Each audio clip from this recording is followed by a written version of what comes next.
ఓం నమః శివాయ. ఓం నమో నారాయణాయ. ఓం శ్రీ నరదృష్టి నివారణ కాల భైరవాయ నమో నమః. ఓం సూర్య అరిష్టేతు సంప్రాప్తే సూర్య పూజాంచ కారయేత్ సూర్యధ్యానం ప్రవక్ష్యామి ఆత్మదోషపీడోప ఉపశాంతయే. హరి ఓం.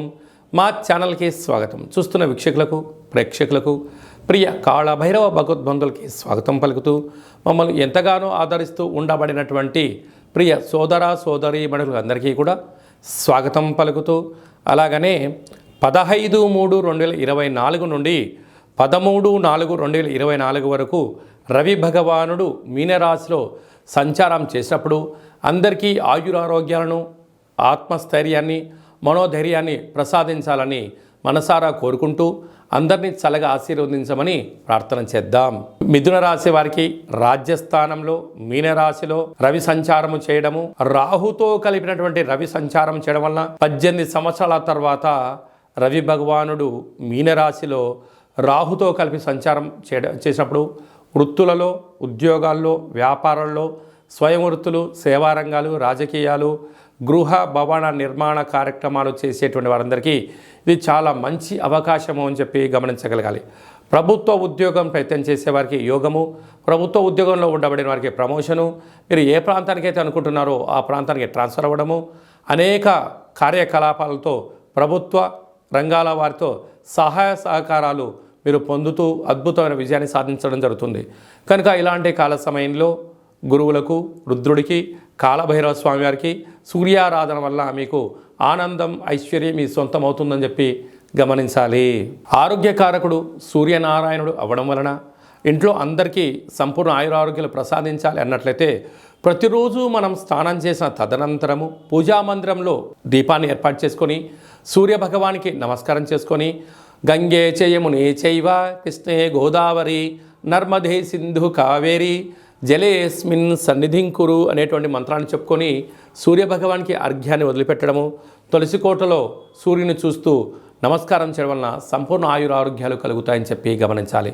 అలాగే ప్రతిరోజు ఆదివారం పూట ఉదయం 6 గంటల నుండి 7 గంటల వరకు రవిహోర ఉంటుంది. కనుక అలాంటి కాల సమయంలో సూర్య మంత్రమైనటువంటి ఓం హ్రాం హ్రీం రోం సహ సూర్యాయ నమః అనే మంత్రాన్ని రోజు 6 సార్లు తగ్గకుండా 54 సార్లు కానీ 108 సార్లు ఉచ్చరింపచేసినట్లయితే స్వామికి ఆశీస్సులు కలుగుతాయి. ఇంకనూ మనం అద్భుతమైన విజయాన్ని సూర్యశక్తి ద్వారా సంపాదించాలి అన్నట్లయితే ఈ యొక్క పాత్రను కంచు పాత్ర అంటాం.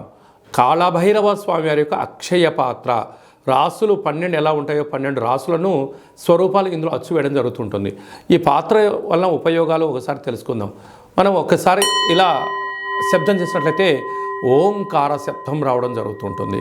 అలాగా మనసులో మనం 3 సార్లు కానీ 12 సార్లు కానీ ఓం సూర్యాయ కాళభైరవాయ నమః అంటూ ఇలాగా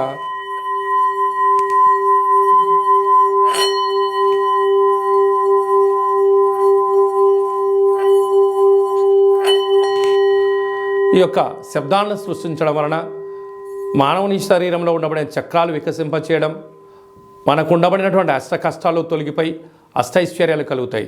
అలాగా సూర్యభగవానుడి యొక్క ఆశీస్సులు, కాళభైరవ యొక్క ఆశీస్సులు కలుగుతాయని చెప్పి గమనించాలి. కనుక మన యొక్క దేవాలయంలో నిత్యము సూర్యారాధన, సూర్య నమస్కారాలు, సూర్యుడికి సంబంధించినటువంటి పూజా కార్యక్రమాలు జరుగుతూ ఉంటాయి. ఈ యొక్క పాత్ర, ఒక పిరమిడు, డాలరు, కంకణము, కాళభైరవ హోమాన్ని చేయించి సూర్య నమస్కారాలు చేయించి మీకు ప్రసాదం పంపించడం జరుగుతుంది. ఆసక్తి గలవారు ఈ కింది నెంబర్ సంప్రదించవచ్చు. మీ వ్యక్తిగత జాతకం తెలుసుకోవాలనుకుంటున్నారా? మీ పేరు, పుట్టినటువంటి తేదీ, నెల, సమయం, సంవత్సరం రాసి పంపించినట్లయితే మీకు 100 సంవత్సరాల జాతకాన్ని రాసి పంపించి మీరు పుట్టినప్పుడు గ్రహ గమనాలు ఎలా ఉన్నాయి, ప్రస్తుతం ఎలా ఉంటున్నాయి, రాబోయే కాలం ఎలా ఉండబోతున్నాయో సవివరంగా సంపూర్ణంగా తెలియజేయడం జరుగుతుంది. అలాగే చాలామందికి డేటా ఆఫ్ బర్త్లు లేనటువంటి కారణం వలన మీ పేరు యొక్క మొదటి అక్షరాన్ని అనుసరిస్తూ పేరును మీద ఉండబడిన రాశిని తెలియచేస్తూ కాళభైరవ ఉపాసన చేత భూత, భవిష్యత్, వర్తమానాన్ని తెలియజేయడం జరుగుతుంది. ఆసక్తి గలవారు, జ్యోతిష్య వివరాలు సంపూర్ణంగా తెలుసుకోవాలి అనుకుంటున్నవారు ఈ కింది నెంబర్ను ఆన్లైన్ ద్వారా కానీ, ఆఫ్లైన్ ద్వారా కానీ, వాట్సాప్ ద్వారా కానీ సంప్రదించి అపాయింట్మెంట్ తీసుకొని సంప్రదించగలరు. భార్యాభర్తలు తరచుగా గొడవ పడుతున్నారా? ఇద్దరి మధ్య అభిప్రాయ భేదాలు కుదరట్లేదా? లేకుంటే మీ అబ్బాయికి కానీ అమ్మాయికి కానీ ఎంత వివాహ ప్రయత్నం చేసినా అవ్వడం లేదా? జాతకంలో ఉండబడిన దోషాలను తెలియజేస్తూ అబ్బాయి వారి యొక్క జాతకంలో ఉండబడిన యోగాలను మీకు తెలియజేస్తూ మీకు కాళభైరవ స్వామి వారి ఆశీస్సుల చేత మీ యొక్క వివాహ ప్రయత్నాల్లో ఆటంకాలు లేకుండా సలహాలు సూచనలు ఇవ్వడం జరుగుతుంటుంది. భార్యాభర్తల మధ్య అభిప్రాయ భేదాలు తొలగి ఒకరంటే ఒకరికి ఆప్యాయత అన్యోన్యత ఉండడానికి సలహాలు సూచనలు ఇవ్వడం జరుగుతుంటుంది. అలాగనే కాళభైరవ స్వామి యొక్క మంత్ర సాధన ఎలా చేయాలి, కాళభైరవ స్వామి యొక్క మంత్ర ఉపదేశం ఎలా తీసుకోవాలో మన యొక్క దేవాలయాన్ని ఏర్పాటు చేయడం జరుగుతుంటుంది. అలాగా వాస్తు జ్యోతిష్యం నేర్చుకోవాలి అనుకుంటున్న వారికి మన దేవాలయంలో నేర్పించడం జరుగుతుంది. కనుక అందరికీ కాళభైరవ స్వామికి ఆశీస్సులు మరియు సూర్య భగవాన్ యొక్క ఆశీస్సులు ఉండాలని కోరుకుంటూ ఆశీర్వచనం. ఓం శతమానం భవతి శతాయు పురుష సతేంద్రియ ఆయుష్యేవేంద్రియే ప్రతిష్టతి ధనం ధాన్యం బహుపుత్రలాభం శత సంవత్సరం దీర్ఘమాయు సర్వం సూర్యనారాయణార్పణమస్తు. ఈ వీడియో మీకు నచ్చినట్టయితే లైక్ చేయండి, షేర్ చేయండి. అందరికన్నా ముందుగా మీరు ఆధ్యాత్మిక వీడియోలు మీ వ్యక్తిగత జాతకం తెలుసుకోవాలి అనుకుంటున్నట్టయితే ఈ కింది నెంబర్ని సంప్రదించి స్వామి ఆశీస్సులు పొందగలరు.